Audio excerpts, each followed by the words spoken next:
Et comme vous avez appris qu'un antéchrist vient, il y a maintenant plusieurs antéchrists. Il y a maintenant plusieurs antéchrists. Que dois-je faire pour connaître, pour identifier l'antéchrist? Je fais comment pour l'identifier? Je fais comment? C'est celui qui parle de Dieu sans la parole de Dieu. C'est celui qui parle de Dieu sans faire la volonté de Dieu. Vous seriez mes témoins dans toutes les extrémités. C'est ce qu'a dit le Seigneur. Témoigner Jésus, c'est aussi avoir, bien aimé, cette conduite-là que lui-même. Et c'est marcher comme lui-même il a marché, comme la parole nous a instruit tout à l'heure. Oui.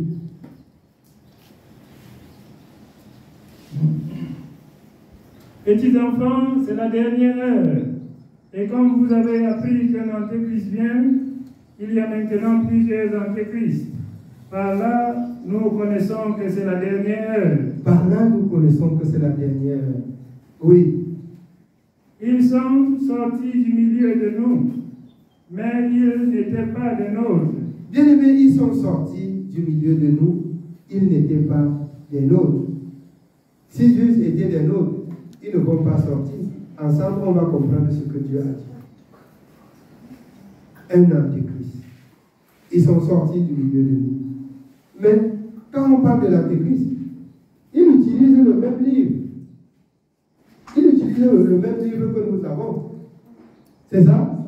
Mais il donne le sens. Il donne le sens. Voilà où se fait connaître l'antéchrist. Écoutez bien, si je dis quelque chose là, par la suite, vous voulez m'interroger là, demandez-moi encore bien.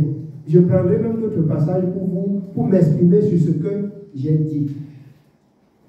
Je ne dis pas ce qui me plaît, mais je dis ce que j'ai appris dans la parole de Dieu. Je ne dis pas ce qui me plaît. Oui.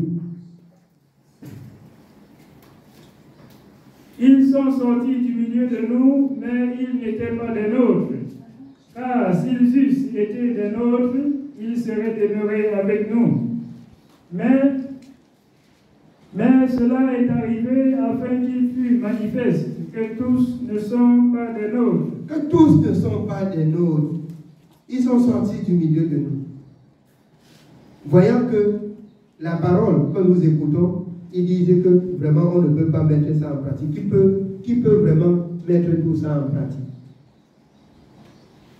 Mais Jésus a mis en pratique, les apôtres ont mis en pratique, pourquoi pas nous? Nous pouvons, c'est possible, nous pouvons mettre en pratique ce que Dieu a dit. Nous pouvons mettre en pratique ce que Dieu a dit. Nous pouvons mettre en pratique. Dans Osée 4:6, il dit mon peuple est détruit parce qu'il lui manque de connaissance. Alors, puisqu'ils n'ont pas assisté au conseil, à la table de mon conseil, ils périssent. C'est-à-dire, quand on parle au peuple de Dieu sans la parole de Dieu, et le peuple de Dieu ouvre la bouche largement pour écouter des choses qui ne sont pas fondées dans la parole. J'ai un artiste qui a chanté que le moumou qui riait toujours là, il est tombé dans l'eau, l'eau est en train de l'amener, et il ouvre la bouche, on croit qu'il rit toujours comme il rit là, alors qu'il est en train d'aller mourir.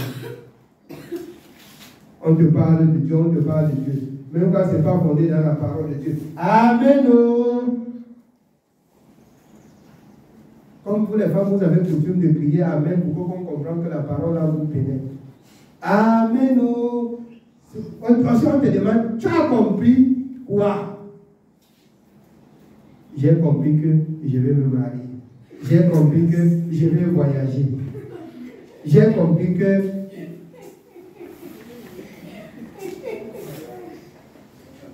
oui, c'est tout ce que vous pouvez comprendre. Bien aimé, les promesses de Dieu sont pour ceux qui obéissent à la parole de Dieu. On ne dit pas que ces choses ne doivent pas arriver aux enfants de Dieu. C'est quand le Seigneur dit, si vous demeurez dans ma parole, et que mes paroles demeurent en vous, demandez ce que vous voulez et cela vous sera accordé. Ça veut dire quoi? Ça veut dire quoi? Eh bien, quand on va dans la profondeur de ce qu'il faut demander, il y a une personne qui a demandé quelque chose, et que par-dessus de ce qu'il a demandé, Dieu lui a donné plus que ce qu'il lui a demandé. Il s'agit de qui? Hein? Salomon. Dieu qui demande ce que tu veux que je te donne. C'est pas ça? Il dit à Salomon, à Gabaon, demande ce que tu veux que je te donne. Il dit, mon père a travaillé avec toi, Seigneur. Tu lui as donné beaucoup de sagesse pour conduire le peuple. Moi, aujourd'hui, devant toi, je suis un enfant. Je n'ai pas de sagesse pour conduire le peuple. Ce que je veux, c'est que tu me donnes la sagesse pour conduire le peuple. Aujourd'hui, on demande aux enfants de Dieu, demande à Dieu ce que tu veux. Oh Seigneur, mon mariage l'année prochaine. Oh Seigneur, la maison à l'étage. Seigneur, voilà la voiture que je dois acheter. Quelle abomination. Quelle abomination. Demande ce que tu veux que je te donne. Donne-moi de la sagesse pour te servir. Parce que dans le service de Dieu, vous lisez dans Colossiens 2, il dit, vous avez tout pleinement en lui. C'est-à-dire, si vous faites ce que Jésus a dit, si vous habitez, si votre vie est habile à ce que Dieu a dit, tout ce que vous demandez là, c'est attaché là-dedans. Mais l'ignorance vous fait comprendre que vous allez demander la maison, vous allez demander le mariage, vous allez demander ceci. Vous êtes hors jeu. Vous êtes hors jeu. Demandez à Dieu la sagesse et l'esprit pour le servir conformément à sa parole. Et tout ce que les païens recherchent là. Bien aimé, vous allez voir que tout dans votre vie serait comme l'automatisme. Chaque chose doit être classée à son temps. Chaque chose doit arriver à son temps. Ce serait comme si on l'a classé. Pour moi, dans ma vie, c'est comme ça. Hein. Que ça vous plaise ou pas. Je ne fournis pas d'efforts pour être ce que Dieu veut ou pour avoir ce que Dieu veut. Alors, je ne suis pas encore non plus ce que Dieu veut que je sois. Mais je m'efforce chaque jour pour comprendre, pour connaître ce que Dieu attend de moi. C'est ce que je m'efforce chaque jour à chercher à comprendre. Je veux comprendre encore. Je n'ai pas encore compris comme il faut, mais je veux comprendre. Mais en attendant, ici, là, je ne cherche plus la route. J'ai cette confiance. Parce que dans Romains 14, 23, tout ce qui n'est pas le fruit d'une conviction est péché. Je ne cherche plus. Je suis confiant de ce que je suis sur la route. Mais je cherche à bien comprendre le cheminement de la route. Je cherche à mieux comprendre. Amen. Oui. Nous continuons au verset 20. Pour vous, vous avez reçu l'onction de la part de celui qui est saint, et vous avez tous de la connaissance. Je vous ai écrit non que vous ne connaissiez pas la vérité, mais parce que vous la connaissez, et parce qu'aucun mensonge ne vient de la vérité. Bien aimé, Dieu dit ici que vous connaissez la vérité. Aucun mensonge ne vient de la vérité. Donc, méfiez-vous du mensonge. Méfiez-vous de ce qui n'est pas écrit. Il vous écrit et il vous exhorte tous les jours, non pas parce que vous ne connaissez pas Dieu, non pas parce que vous ne lisez pas la parole, mais pour attirer votre attention, pour ramener votre conscience toujours dans la parole. Ésaïe 34, 16. Consultez le livre de l'Éternel, lisez, rien ne manque, rien ne fait défaut. C'est ce qui est écrit. Dieu écrit pour éveiller votre conscience. Dieu parle pour éveiller votre conscience. Non pas que vous ne lisez pas, non pas que vous ne faites pas la volonté de Dieu, mais que vous demeurez dans la volonté de Dieu, sans plus pécher contre Dieu, sans plus aller ça et là, sans plus vous laisser, bien aimé, emporter par des doctrines diverses et étrangères à ce que vous avez entendu, l'Antéchrist. Oui. Nous continuons au verset 22. Qui est menteur, sinon celui qui nie que Jésus est le Christ? Alors, vous comprenez, quand quelqu'un prend le livre, il parle du peuple au peuple de Dieu. Du matin, il parle de Dieu jusqu'au soir. Sans prononcer le nom de Jésus, sans faire savoir au peuple le Jésus là, le Seigneur Jésus là. Je doute de lui. Moi personnellement, je doute. Je doute. Je doute de lui. Je doute de lui. Dieu a fait connaître son nom sur la terre par Jésus-Christ. Son nom, c'est la parole. Son nom, c'est Jésus. Son nom, le nom qui est au-dessus de tous les autres noms, vous avez appris que c'est Jésus. Et c'est ce même nom qui éloigne les esprits. C'est ce même nom, bien aimé, qui incarne la bénédiction et la sainteté. C'est le nom là. Oui. Qui est menteur, sinon celui qui nie que Jésus est le Christ? Celui-là est l'Antéchrist qui nie le Père et le Fils. Quiconque nie le Fils n'a pas non plus le Père. Quiconque confesse le Fils a aussi le Père. Quiconque confesse le Fils a aussi le Père. Mais si vous laissez le Fils, vous cherchez à parler que Dieu. Mais ceux qui partent en bas des arbres là pour nourrir les grands là, il a dit qu'il donne à Dieu. C'est ça? Dieu là. Dieu se fait connaître à moi par Jésus-Christ. Je n'oublierai jamais. Dieu se fait connaître à moi par Jésus-Christ. Je n'oublierai jamais. C'est ce nom qui m'a délivré, bien aimé, de la perdition du monde. C'est ce nom qui me régénère et qui me donne la vie éternelle. Oui. Que ce que vous avez entendu dès le commencement demeure en vous. Bien aimé, vous comprenez? Que ce que vous avez entendu dès le commencement demeure en vous. Ça veut dire, j'aime toujours dire aux enfants de Dieu, avant de prendre l'engagement d'être enfant de Dieu, vous avez compris quelque chose. Vous avez certainement compris quelque chose. Et la chose là, selon la vérité, selon la justice, selon ce qui est écrit, il faut que la chose là demeure en vous.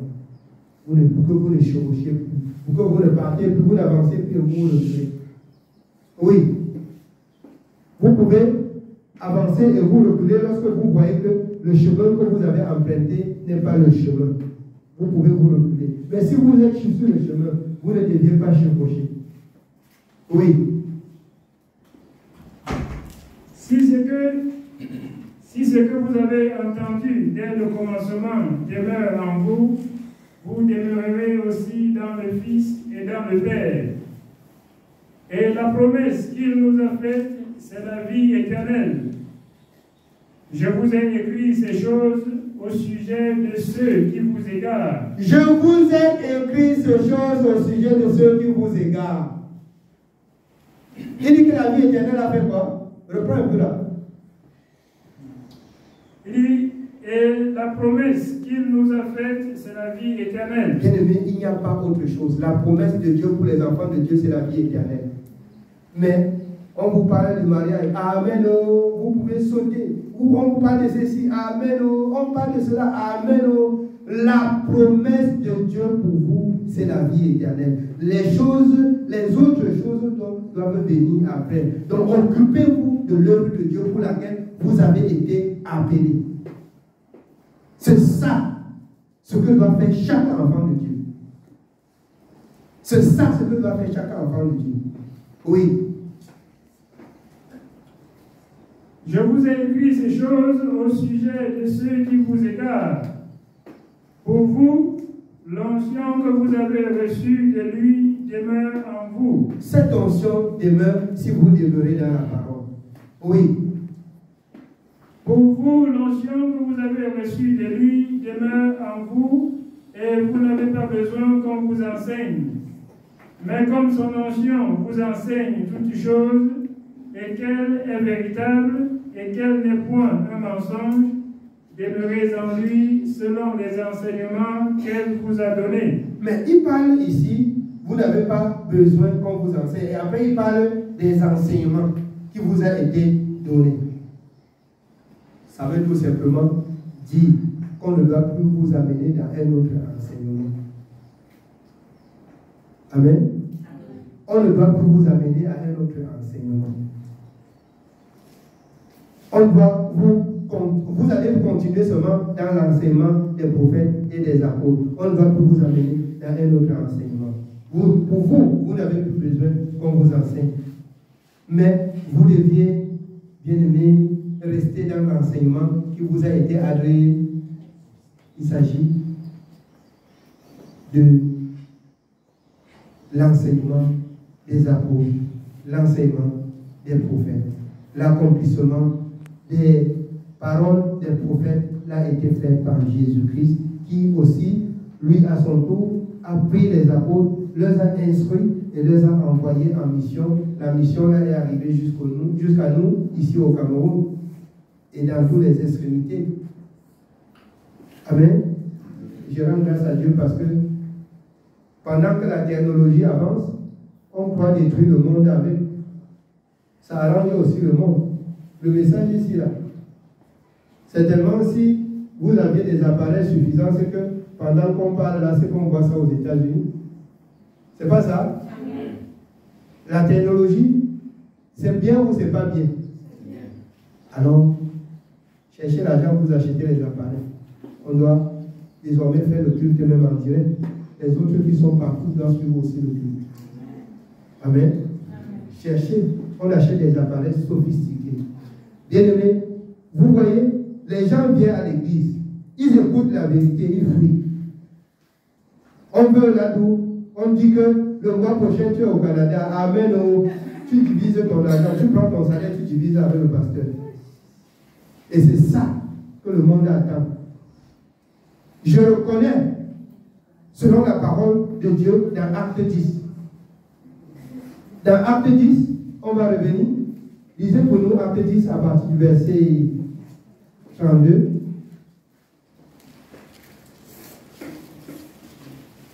Acte chapitre 10. Acte chapitre 10, nous commençons au verset 32. Envoie donc à Joppé et fais venir Simon, surnommé Pierre.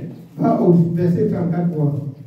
Au verset 34. Alors Pierre, ouvrant la bouche, Amen. dit, en vérité, alors Pierre, ouvrant la bouche, dit, en vérité, je reconnais que Dieu ne fait point exception de personne, mais qu'en toute nation, celui qui le craint et qui pratique la justice, lui est agréable. Comprenez le message que je voudrais que vous compreniez. En toute nation, ta vie n'est pas faite seulement au Canada. Ta vie n'est pas faite seulement aux États-Unis. Ta vie n'est pas faite. Si ta vie, si ça ne marche pas, sache que c'est parce que toi-même, tu as oublié ton Créateur. Je reconnais qu'en toute nation, celui qui craint Dieu, celui qui pratique la justice, lui est agréable. Où que tu te trouves, où que tu sois, si tu ne fais pas la volonté de Dieu, tu seras misérable. Amen. Tu seras misérable. Donc, quand on croit que c'est au Canada qu'on va gagner sa vie, quand on croit que c'est aux États-Unis, on croit que c'est en Europe qu'on va gagner sa vie. Non. Commence à gagner ta vie dans la parole. Parce que ta vie est perdue dès lors que tu ne connais pas Jésus. Ta vie est perdue. Ta perturbation de ta vie vient depuis là-bas. Prends au fond. La perturbation de ta vie vient là. Depuis le fond là. Donc, gagne ta vie dans la parole. Et Dieu fera de toi ce qu'il voudra que tu sois. S'il veut que tu sois n'importe où, tu dois être là-bas. Et pour la gloire de Dieu. Amen. Amen. Oui, mais bien aimé, on rentre dans le livre de Jean. 1 Jean, chapitre 2. Nous continuons au verset 25. Et la promesse qu'il nous a faite, c'est la vie éternelle. Je vous ai écrit ces choses au sujet de ceux qui vous égarent. Pour vous, l'onction que vous avez reçue de lui demeure en vous, et vous n'avez pas besoin qu'on vous enseigne. Mais comme son onction vous enseigne toutes choses, et qu'elle est véritable, et qu'elle n'est point un mensonge, Demeurez en lui selon les enseignements qu'elle vous a donnés. Demeurez en lui selon les enseignements qu'elle vous a donnés. Comment dois-je faire pour connaître les enseignements qu'elle m'a donnés? Je dois lire. Je dois lire. Ne soyez pas des enfants de Dieu de nom. Vous recherchez votre livre quand vous partez à l'église. Bien aimé, j'ai dit aux enfants de Dieu, et moi je ne parle pas seulement. Quand je dors, mon livre là, quand je dors, voici mon livre, c'est posé là. Tu m'appelles la nuit, tu dis que quelque chose qui n'est pas bien placé là. Sache que je vais ouvrir directement. Jour. Je prie Dieu de me donner que je ne sépare jamais de sa parole. Parce que c'est en elle que j'ai la vie. Oui. Au verset 28. Et maintenant, petits enfants, demeurez en lui afin que, lorsqu'il paraîtra, nous ayons de l'assurance et qu'à son avènement, nous ne soyons pas confus et éloignés de lui. Qu'à son avènement, nous ne soyons pas confus et éloignés de lui. Beaucoup, bien-aimés, servent Dieu seulement pour la terre. On ne dit pas au peuple, le peuple ne prenne pas conscience que Jésus doit revenir enlever l'Église. Ça, c'est un autre enseignement. Si vous servez Dieu seulement pour la terre, pour qu'il vous donne les bénédictions de la terre, vous êtes les plus malheureux de la planète. Vous seriez les plus malheureux de la planète. On ne sert pas Dieu pour que Dieu, seulement pour que Dieu donne ce qui est complémentaire sur la terre. C'est pour avoir la vie éternelle. C'est ce que nous avons commencé sur ça aujourd'hui dans le livre de Marc, quand il a repris les disciples. Et pensez-vous que vos noms soient trouvés inscrits dans le livre de vie. C'est dans l'obéissance de la parole. Oui.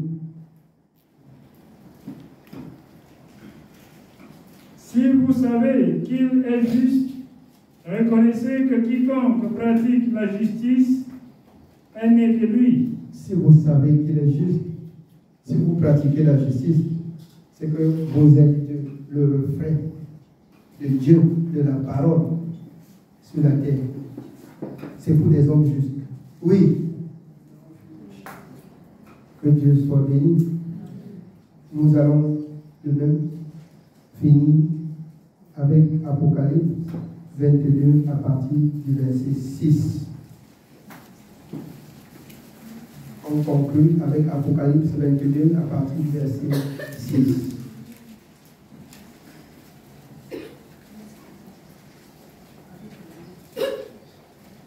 Apocalypse chapitre 22. Nous commençons au verset 6. Et il me dit, ces paroles sont certaines et véritables. Écoutez bien aimés, ces paroles que vous avez écoutées sont certaines et véritables. Oui. Et le Seigneur, le Dieu des esprits des prophètes, a envoyé son ange pour montrer à ses serviteurs les choses qui doivent arriver bientôt. Il y a des choses qui doivent arriver bientôt. Vous avez appris dans Apocalypse 1, dès le début, heureux ceux qui lisent et qui gardent les choses qui sont écrites dans le livre de vie. Ici, il dit les choses qui doivent arriver bientôt. Il faut que ça trouve ceux qui obéissent dans l'obéissance. Oui. Et voici, je viens bientôt. Heureux celui qui garde les paroles de la prophétie de ce livre. Heureux celui qui garde. Dans le chapitre 1, c'était heureux celui qui lit. C'est pas ça? Heureux celui qui garde. Je viens bientôt. Oui.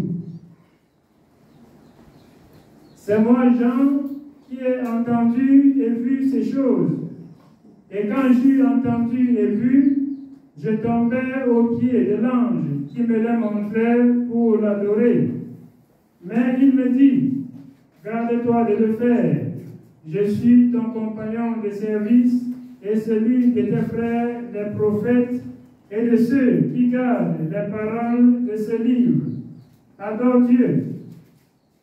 Et il me dit, ne scelle point les paroles de la prophétie de ce livre, car le temps est proche. Ne scelle pas, ne ferme pas, n'attache pas.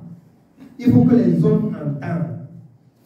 Parce que le temps est proche. Oui, continue bien.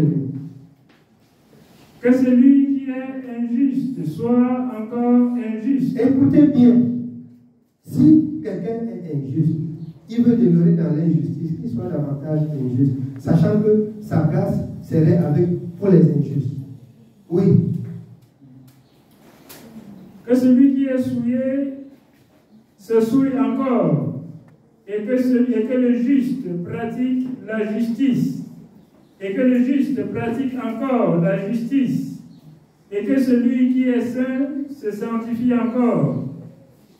Voici, je viens bientôt, et ma rétribution est avec moi pour rendre à chacun ce qu'est son œuvre. Alors, tel que tu as écouté la parole, la façon que tu as reçue et la façon que tu dois vivre, c'est la façon que Dieu doit te répondre. Oui. Voici, je viens bientôt, et ma rétribution est avec moi pour rendre à chacun selon ce qu'est son œuvre. Je suis l'alpha et l'oméga, le premier et le dernier, le commencement et la fin. Heureux ceux qui lavent leurs robes afin d'avoir droit à l'arbre de vie et d'entrer par les portes dans la ville. Alors, heureux ceux qui lavent leurs robes afin d'avoir part à l'arbre de vie. Laver là, c'est la sanctification, c'est la sainteté. On laisse de dire aux enfants de Dieu aujourd'hui que si vous péchez, vous ne pouvez pas avoir part à l'arbre de vie. C'est la sanctification. Donc, Dieu ne tolère pas. Dieu voudrait que, comme tu as compris aujourd'hui là, il faut que tu t'efforces et il te soutient. Tu t'efforces, tu montres la volonté et il te soutient. Oui. Dehors les chiens, les enchanteurs, les impudiques, les meurtriers, les idolâtres, et quiconque aime et pratique le mensonge. Et quiconque aime et pratique le mensonge. Oui.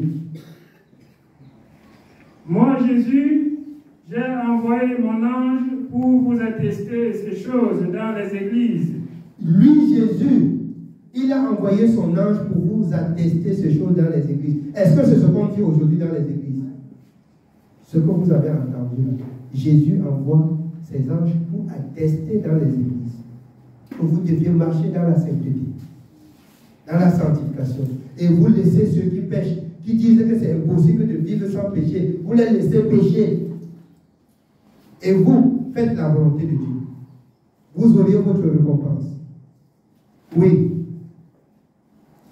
Moi, Jésus, j'ai envoyé mon ange pour vous attester ces choses dans les églises.